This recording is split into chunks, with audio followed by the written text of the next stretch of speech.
Depuis mars 2025, les associations de parents d'élèves, des mères éducatives et les comités de gestion ont été fusionnés en un organe unique, le Conseil de l'école. Une réforme qui vise à renforcer la participation communautaire et améliorer la gestion des établissements scolaires. Immersion dans quelques instants au lycée professionnel régional du centre. Dans ce journal, nous irons à la découverte d'un accessoire qui s'invite de plus en plus dans les cérémonies. Des mariages au baptême, l'éventail trouve sa place dans les rites et les habitudes. Un phénomène porté par la créativité locale et de nouveaux usages. Nous découvrirons dans cette édition les raisons de ce succès grandissant.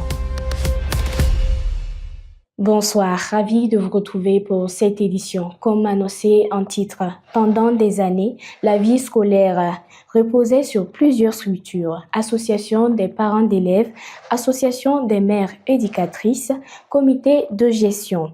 Chacune agissait de son côté avec des moyens limités et souvent des difficultés de coordination. Depuis mars 2025, une réforme change la donne. Ces structures ont été fusionnées en une seule, le Conseil de l'école, un organe unique chargé de renforcer la gouvernance communautaire des établissements. Comment ce nouveau dispositif fonctionne-t-il sur le terrain? Quels changements apporte-t-il dans la gestion quotidienne des écoles? Notre équipe est allée à la rencontre des acteurs au lycée professionnel régional du centre. Au lycée professionnel régional du centre, le conseil de l'école est opérationnel depuis le 5 janvier dernier. Administration, enseignants, parents d'élèves et partenaires communautaires siègent désormais dans un même cadre. Le conseil de l'école, c'est une organisation qu'a voulu l'autorité afin donc d'impliquer toute la communauté éducative à l'action éducative. Voilà, il s'agit d'une instance qui prend en compte tous les acteurs de l'ère éducative d'un établissement. Alors qu'on soit parent d'élèves ou non, à partir du moment où on est membre de la communauté, alors on fait partie du conseil de l'école. Et donc le but, comme vous l'avez demandé, l'objectif, c'est d'impliquer tous les acteurs donc, à l'œuvre d'éducation et de formation des futurs citoyens que sont nos enfants que nous envoyons à l'école.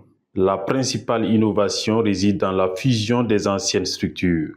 Désormais, un seul organe coordonne les actions, suit les activités pédagogiques, supervise la gestion financière et assure la représentation de l'établissement auprès des autorités. Au niveau de l'organe de l'État, ils ont vu que depuis un certain temps, il y avait une association des parents d'élèves qui fonctionnait et qui effectivement aidait correctement les différentes écoles quant à l'évolution, quant à l'éducation des enfants. Maintenant, depuis un certain temps, pour une autre dynamique, ils ont essayé de créer un autre organe qui serait plus efficace, qui serait plus édifiant que l'organe qui est passé.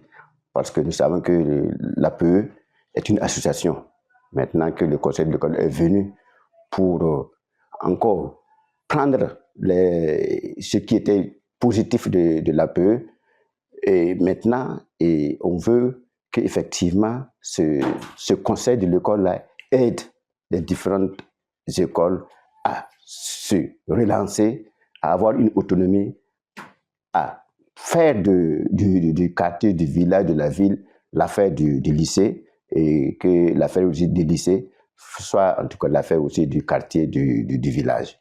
Je pense que c'est pour donner un autre dynamisme que le conseil de l'école est venu pour effectivement remplacer les APE dans cette logique-là. Même dans la composition du bureau du conseil de l'école, des innovations sont observées en cohérence avec la vision portée par les autorités pour ce nouvel organe. Il y a tous les postes possibles, tous les postes. Il y a le président, il y a le secrétaire général, la trésorerie. Et ce qui est vraiment très intéressant, il y a des secrétaires généraux chargés de l'agro-silvopastoral et des secrétaires généraux qui sont chargés de la mobilisation mobilisation sociale et de mobilisation des ressources.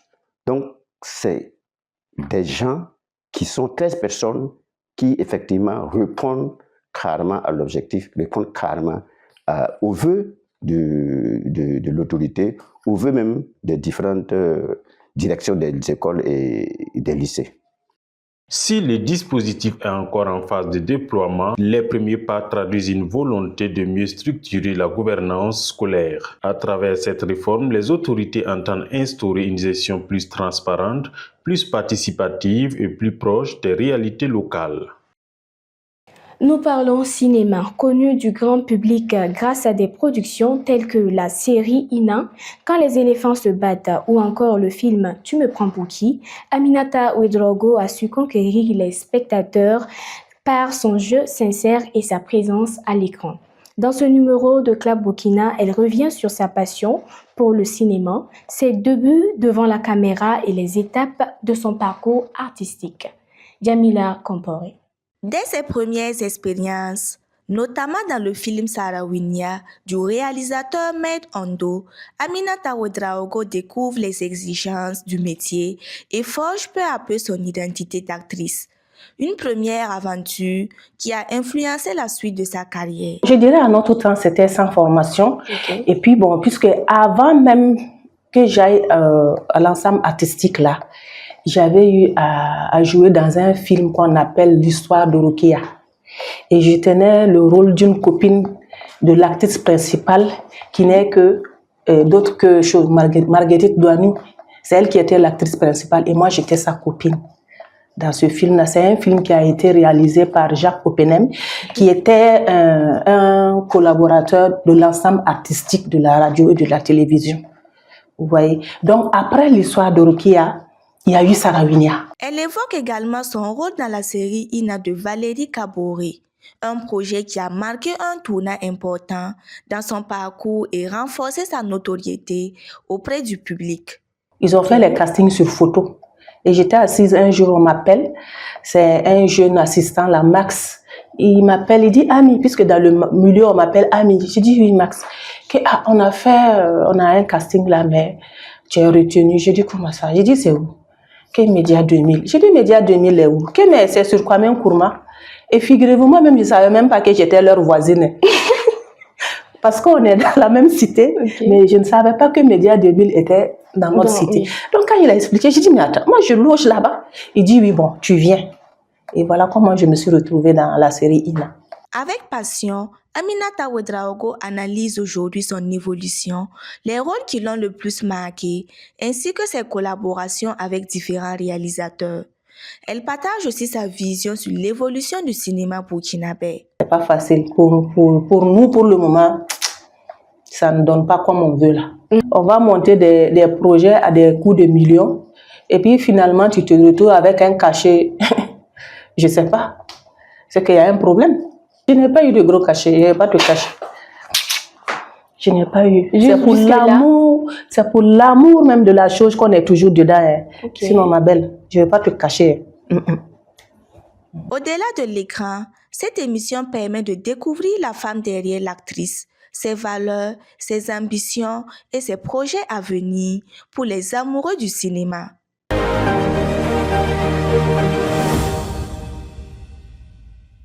Longtemps relégué au rang de simple accessoire, l'éventail s'impose aujourd'hui comme un objet à la mode, de plus en plus convoité lors des cérémonies de mariage religieuses comme traditionnelles. Il attire les regards, il complète les tenues, il participe à l'esthétique des cérémonies. Pour comprendre cet engouement et découvrir les secrets de sa confection, suivons le reportage de Gloria Ballot. C'est la mode, hein? Présentement, la jeunesse suit la mode. Donc, c'est ça qui est à la mode. Un objet à la mode est de plus en plus convoité. Dans les cérémonies de mariage, un détail ne passe plus inaperçu. L'éventail accompagne désormais les mariés et les invités. Il s'invite dans les photos. Il s'impose dans la décoration. Objet longtemps discret, il devient aujourd'hui un véritable accessoire de tendance, recherché pour son élégance et sa symbolique. C'est la mode. Hein. Présentement, la jeunesse suit la mode. Donc, c'est ça qui est à la mode. Je peux dire, ça valorise, ça valorise la mariée. Voilà. Et puis, si tu regardes même la personne habillée avec ça, là, c'est très joli. Les éventails se déclinent sous plusieurs formes et styles. Couleurs variées, motifs personnalisés, matières diverses. Chaque modèle répond à un goût, à un thème, à une identité. Tissus, papier, bois, colle et accessoires entrent dans leur fabrication. Le travail demande précision et sens du détail.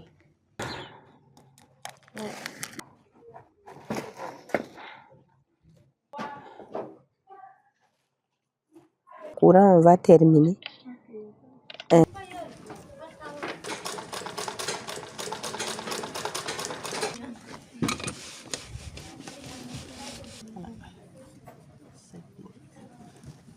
Les commandes se font généralement sur mesure. Les clients choisissent leurs couleurs, les motifs et les finitions. Chaque pièce devient unique et adaptée à la cérémonie. Les éventails, là, c'est par commande.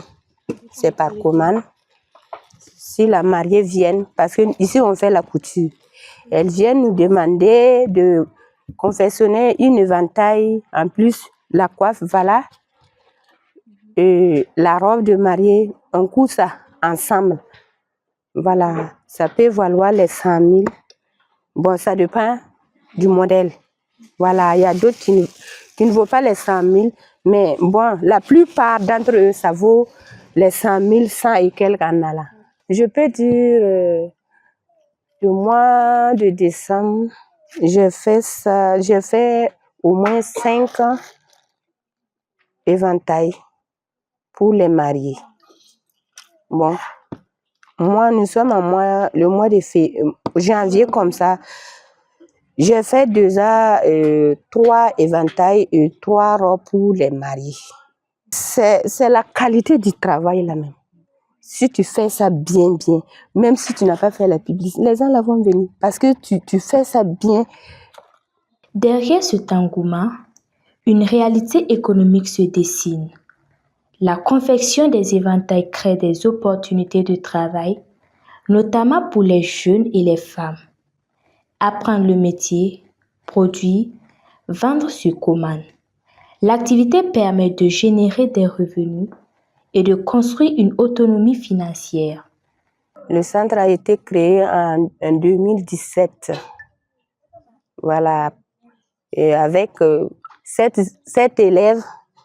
Maintenant, présentement, on a 65 élèves. Bon, vraiment, l'activité me nourrit de faire de mes dépenses, même les dépenses à la maison, les dépenses du centre, de moi-même. Moi, si je gagne, c'est là-bas que j'enlève pour mes enfants, pour payer la scolarité aussi. C'est ça, durant toutes les années passées là, en tout cas, c'était ça. Moi, je les encourage parce que moi, mon petit-fils, là, bon, je ne suis pas avancée à l'école. Mais malgré tout ça, je m'en sors. Voilà. Donc, je les encourage aussi de prendre au sérieux leur travail. À travers cette dynamique, l'artisanat local se renforce et de nouveaux métiers trouvent leur place dans l'économie urbaine. L'éventail n'est plus seulement un accessoire, il devient un moyen de subsistance et un levier d'avenir. Voilà qui met fin à cette édition. Merci à vous de l'avoir suivi et à très bientôt sur Fadimoré TV.